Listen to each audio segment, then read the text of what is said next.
Dahil nga yung pupuntahan daw natin ay walang bidet, ito, unbox lang natin 'to. Yan oh, portable electric flasher. So, unbox lang tayo. Ay, nasira. So, meron na siyang kasamang ganyan. So, ito, meron siyang kasamang USB to Type-C connector. Siyempre, yung ating manual. Ayan. At ito na nga yung itsura niya.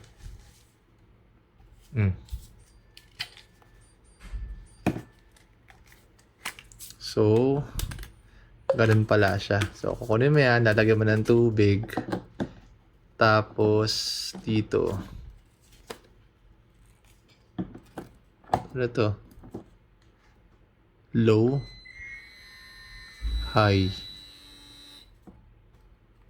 Ano yun? Paano yun? So, tignan natin mamaya paano siya nag-work. Pero, ayun yung kasama sa kanya. Ayun. Let's go! At ayun na nga guys. Ayun lang pala siya. So, pag pinindot mo low, tapos, ito yung high. So, syempre, dyan lalabas yung tubig. Takip lang pala itong nasa taas. Yun. So, ayun lang. Let's go!